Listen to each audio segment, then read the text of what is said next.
At 17, Lindsay Lohan was on every magazine cover in America. She was Disney's Golden Girl, a box office powerhouse, and the most talked about young actress on the planet. By 26, she looked like she had aged a decade. 6 arrests, 3 stints in rehab, a career in ruins. But this story doesn't end where most people think it does. Lindsay never really had a childhood. At just 3 years old, her parents signed her to Ford Models. By the time most kids were learning to read, she had already appeared in over 60 commercials and was balancing work with a home life that was anything but stable. Her father, Michael, was in and out of jail. Her mother described repeated domestic abuse, and Lindsay was caught right in the middle of all of it. A little girl performing for the world while her family fell apart behind closed doors. In 1998, at just 11 years old, she beat out over 1,500 girls for the lead role in The Parent Trap, and she played both twins. Critics were stunned. The film grossed $92 million worldwide, and Lindsay walked away with a 3-picture deal from Disney. Freaky Friday, $160 million. Confessions of a Teenage Drama Queen. Then came Mean Girls in 2004, and that was it. That film cemented her place in cinema history.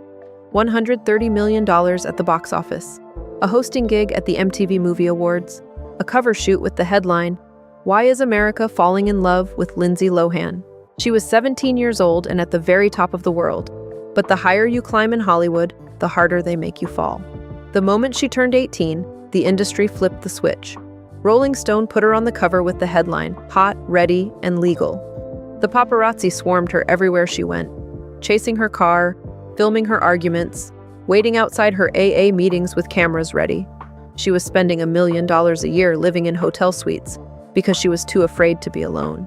She was a teenager with unlimited money, no guidance, and a trauma-filled past, and Hollywood handed her a bottle instead of a lifeline. The arrests started in 2007. DUI, cocaine possession, probation violations, theft, rehab 3 times, jail multiple times, though she somehow kept walking out early. By the time she was 26, her mugshot was more famous than her movies.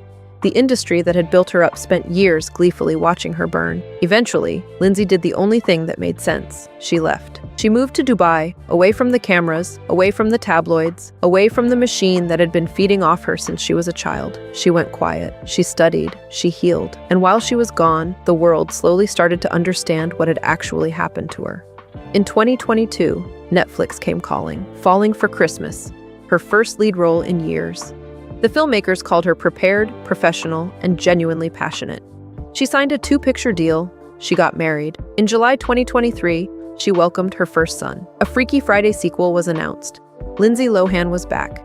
She was thrown into the spotlight at 3 years old, raised in chaos, handed millions before she could handle them, and then torn apart publicly for the mistakes that chaos created. The real miracle of Lindsay Lohan's story isn't the fall. It's that she got back up. That's your star snap. Did Lindsay deserve her comeback? Drop your thoughts in the comments and subscribe. I'll see you in the next one.